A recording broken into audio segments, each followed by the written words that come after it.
Hi, it's Vince McConnell with McConnell Athletics. Today I'm going to demonstrate a shoulder activation, scapular activation routine that we use here at McConnell Athletics, utilizing these very versatile Superflex FT bands.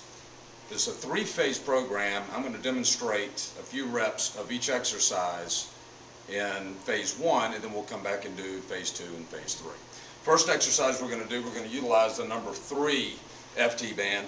We're going to do a band pull apart. Most times when people do band pull aparts, they tend to do these in a way that doesn't benefit them as much as it could by compensating in the lower back. To eliminate that, I prefer to do these in a bent over position. We're going to double up the resistance band or the FT band so that we have all 4 strands, one in each hand. We're going to bend over approximately 90 degrees, close to parallel, arms extended. We're going to pull the band apart, hold for a 1-2 count each time. I'm going to do just a few repetitions here, and notice that when I'm bent over, I want to brace from the abdominals. So make sure once again that I'm not compensating in the lower back.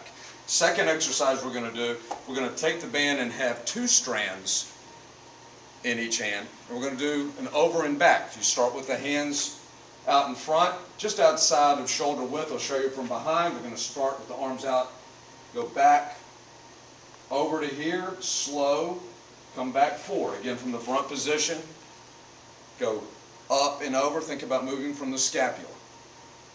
Third exercise we're going to take the band and we're going to anchor it right below the rib cage, utilizing the Superflex wall station. If you don't have one of these things are a great investment for any training facility. If you don't have one of these, you can use the door attachment. Just make sure that it's right about where the rib cage is. We're going to loop the band around.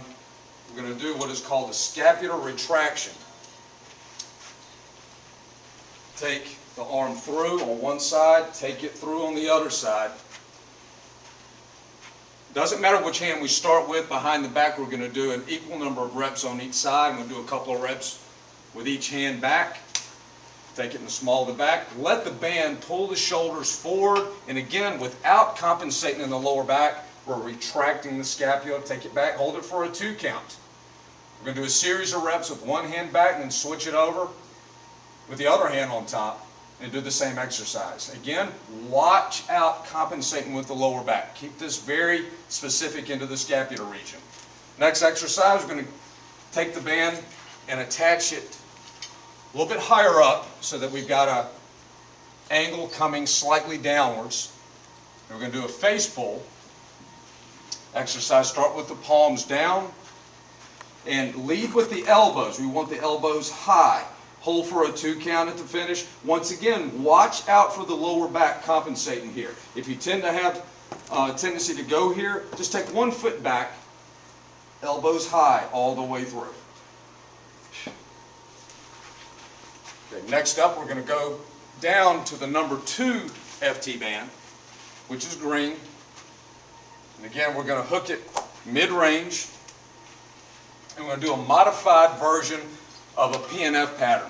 A conventional PNF pattern will have you going down at an angle across and up. We're going to modify it slightly because we're using the resistance band. And we're going to go in this pattern here.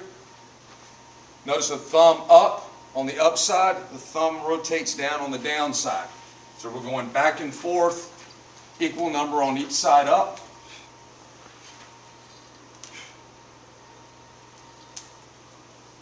Keep the tempo slow and deliberate. Make sure that every rep is identical. And again, watch out for the lower back compensating. Next up, we're going to do an overhead squat with, again, the number 2 band. We're going to take it down low again. Make sure the thumbs rotate back. Slow descent down into the squat, back up to the top. So again, we're going into shoulder flexion, overhead squat. Next up, same position with the band, and we're going to do a version of an RDL. Now the concentration or the focus on this is to make sure that we've got shoulder extension all the way through. So we activate the lats. Imagine you've got a bar in your hands. Activate the lats, push the hips back into a hip hinge, hold for a count, back up to the top, sustain the tension in the lats all the way through. So once again, we've got shoulder extension all the way. The final exercise in this phase is we're going to do a reverse lunge with one arm into flexion, one shoulder into flexion, one shoulder will be into extension. Whatever side is forward, leg forward, we're going to go into flexion. There'll be extension on the opposite side. It looks like this. Then we switch, alternating back and forth, equal number on each side. Well, that's phase one. We'll come back and hit phase two.